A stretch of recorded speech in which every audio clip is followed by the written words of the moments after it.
How much time have you spent thinking through arguments that you deeply disagree with? How many times have you thought about seeking to intellectually disagree with those who hold opposing views? And how often have you considered the possibility of you being wrong about some of your most cherished beliefs, but were never able to seek guidance, afraid of a heated disagreement with your family, and thus squandering your relationship with them? Before I moved here, I lived in the Middle East. I was very closed-minded and pretty much unaccepting for anything new but the normal. And the normal in this case is what society wanted and accepted as right.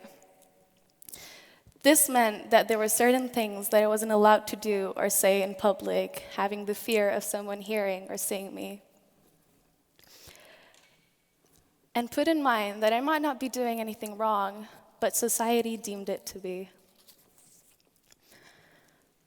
As a child, I learned not to question things and just accept them for what they are, because this is what it has always been like and nothing can change it. However, when I started maturing and entering my teenage phase, I started questioning things again. I started asking why. Why am I not allowed to question our traditions?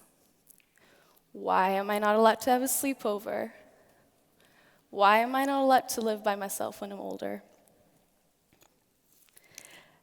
I ended up being neglected, and I felt like I had no voice. And when all I wanted was a simple answer that justifies why things are the way they are. Then I moved to Berlin, and one thing you should know about my family is our strong family bond, a bond that no power on earth can break. My family wanted to move to Berlin, so I moved along with them, whether I liked it or not. We stick together. I felt like an outsider, like I didn't belong here, and it was very hard to adjust to this new life. Life in Berlin is very different than life back home. And with my mentality, I wasn't willing to change anything. However, when I made friends, I realized that their way of thinking was very open and carefree. They were always down to try new things. They were always going out, thinking about new experiences and just going for it. And I fell in love with their mentality. It was very open and carefree, and it honestly made me so relaxed and stress-free. In 10th grade, I went on a class trip to Munich. It was during summer that year. On one of those days, we went to a lake, and never in my life have I ever thought that I would swim in a public lake. Not only was I so far away from home, but I swam in a public lake for the first time in my life. I left my comfort zone that moment. I will never forget that moment. That moment of true joy of experiencing something new. So yes, I've started to like this new life that I'm living. I realized that the world has so much more to offer, only if I'm willing to accept. And I did accept, and that changed me entirely. I started going out more, making new friends, doing things outside my usual routine.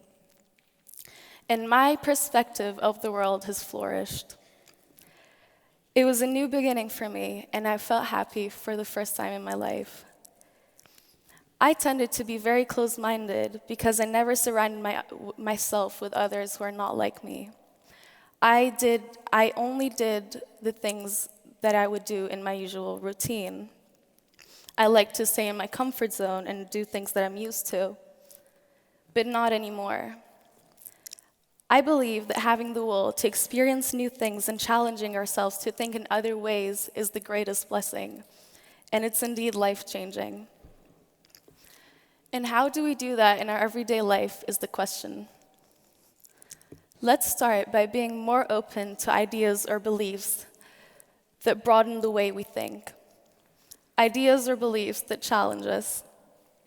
We can read a different type of newspaper or a different book, or even play a different sport, for example, and then see what conditions can possibly cause a different opinion.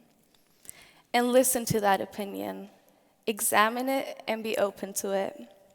Because the only way to broaden our perspective is by actively seeking this otherness and seeing where we agree with it and where we don't. Thank you.